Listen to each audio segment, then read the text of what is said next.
Welcome back to Women's Wealth, The Middle Way, the show that answers your questions about work, money, and family. My name is Susan McGlory Michel, and I am the CEO and founder of Glen Eagle, a wealth management firm in New Jersey. Our guests today are Kate Nowlan and Kimberly Caccavo. Kate and Kimberly are the co-founders of GRACEDBYGRIT. GRACEDBYGRIT started as a women's athletic apparel store in California in 2013 to inspire and empower women in everyday life. In 2016, the company launched the GrittyGirls, an empowerment program for young women. Today, the GRACEDBYGRIT Foundation hosts GetGritty events and offers an athletic scholarship for young women. Welcome, Kate and Kimberly. Wow, when I read your backgrounds, both of you are so talented and inspired. And Kimberly, I was super impressed by the fact that as an undergraduate degree in engineering, that's a feat for women now today with STEM. You've designed widgets for space shuttles. You've worked in such a male-dominated industry. And Kate, you as a young woman had a baby and pursued a career. What an inspiration to your child. So we really were thrilled to have both of you because you come with such great backgrounds, but also because you're good friends. So welcome. Thanks for having us. Kimberly, can you begin and take us on the journey of what was the inspiration behind GRACEDBYGRIT and what's the meaning behind that?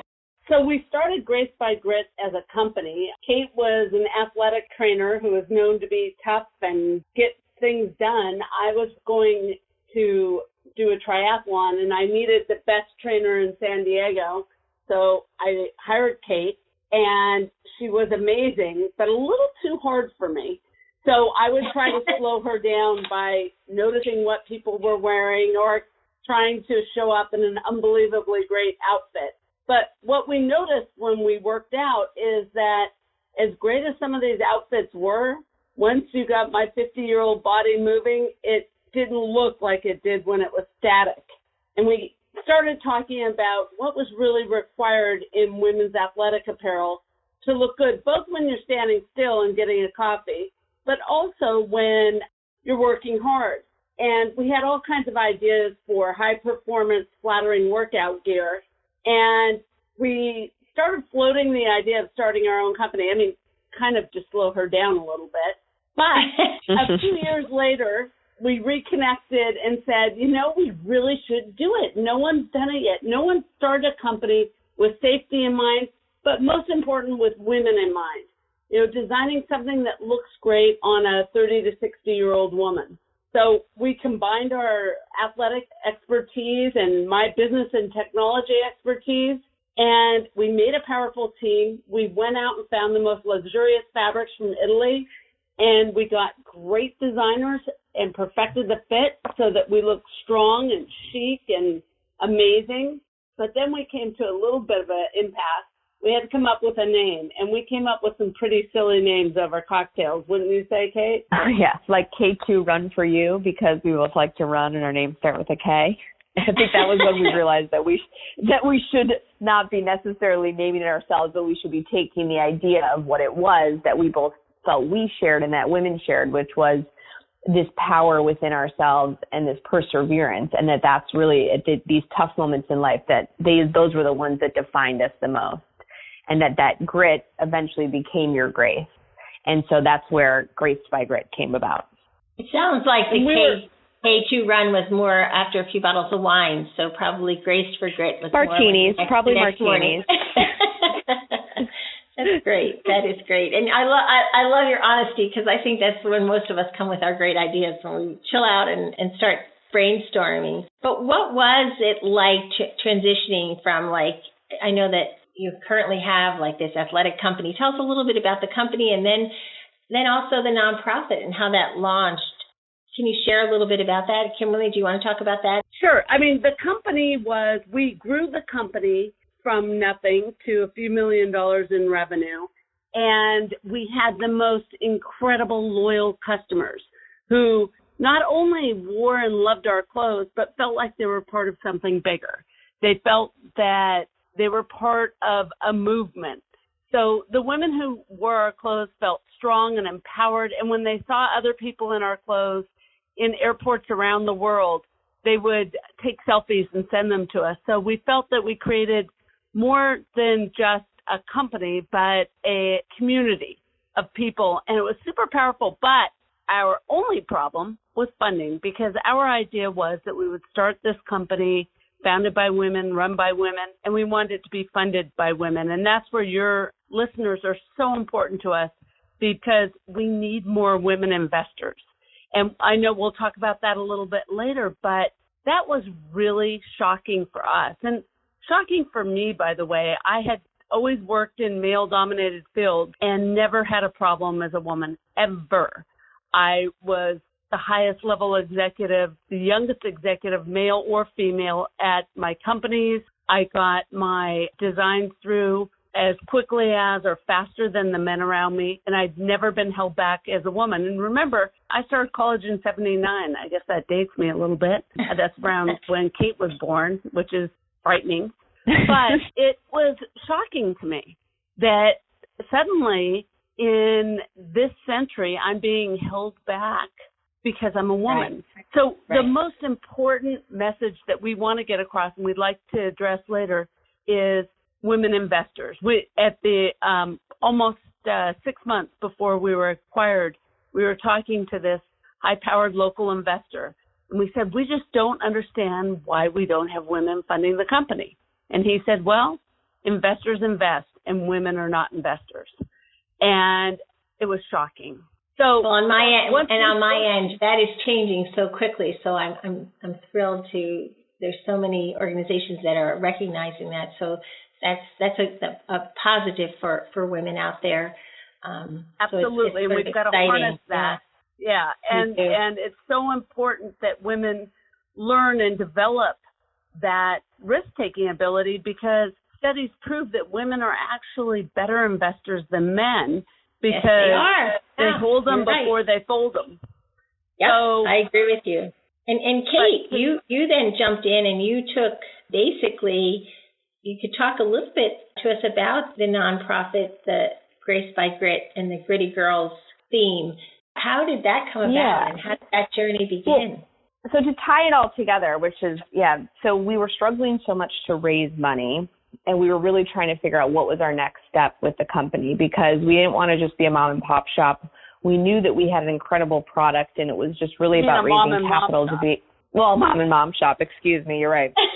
But we knew that we had something incredible, and it was just the capital was our biggest constraint to get it to the next level. And so we ran into a CEO of another company right in our backyard that was also digitally native, and they primarily focused on men's athletic apparel. And so it was all of a sudden this light bulb moment of maybe there's something that we can offer. And so we came to the table with them and said, you should buy our company. We think that we can build out your women's line. We think that we have similar values. And initially the answer was no. And then we went back to the table and figured out a deal, because I was unwilling to accept the answer of no, because I really felt that there was something there that they could harness and that we could continue. And I knew I personally could continue it as well. I wanted to continue on. So they did acquire us. Hilete acquired us last year, June of 2018. And with that, it was about how do we keep the messaging of Grace by Grit alive? What is that legacy and what does that look like? And so in the process of running actually Grace by Grit, the company, we were hearing from women all over the country about how grit was something so important to them to teach their daughters. And it was about teaching them that failure was sometimes the best lessons in life, and that it was about not giving up, and that taking those tough moments and making them your graces. And so they wanted to be able to teach their daughters this. And so we had a woman on our team who was a life coach and a wellness coach for young women. And so she actually started what we called then the GrittyGirls program, which was workshops for young women to understand what grit was and how to cultivate that grit within themselves and to use it for the rest of their lives. And so we took that with the transition of the acquisition, and we started the Grace by Grit Foundation. And what we actually believed in starting the foundation, which, by the way, took a very long time to get approved by the government to become a nonprofit, which we officially are, a 501c3, which is super exciting. That was just passed about a month. Thank you. Yeah, that was just passed about a month and a half ago, which is so exciting. So people can visit GRACEDBYGRIT.com, and they can now see the nonprofit, which offers scholarships to young women going to college for academics and athletics, because we understand that 94% of women that are in the C-suite participate in sports. And we know that self-confidence can often diminish when girls fall out of athletics, and that keeping them in sports longer provides, more self-confidence, and it provides all of those skills to become strong, successful business women, and so they can be out there, helping rule the world with us. No, that's so interesting, because I have a daughter who was a Division I athlete, and so many of the young women that we hire in the firm, for not even planning it, but 9 times out of 10, they were in some form of athletics, and I'm not sure if it's the discipline or the management of time, but you are so right. I think it's all of the above. Yeah, I agree with you. I know that you have GetGritty events. What are some of the events that you host?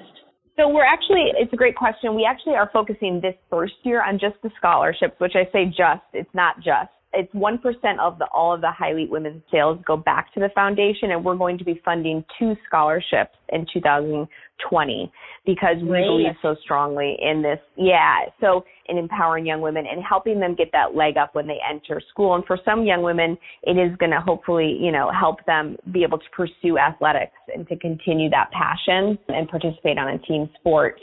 But the GetGritty events are secondary to that, and they are focused on empowering young women, both tweens and teens, through these workshops where they learn about grit through all different ways. So they learn about it through body movement, they learn about it through storytelling, and it's all about this inclusive environment for young women to be able to share some of their things about them that they think are really horrible that really are what make them unique. When you're a teenager and you think, oh my gosh, I'm the tallest girl in my class, or I wear glasses, or, I'm chubby. And it's about, really in creating this inclusive environment for young women to be able to share those vulnerabilities, talk about the strength that can come with some of those insecurities, and about how to cultivate that within themselves.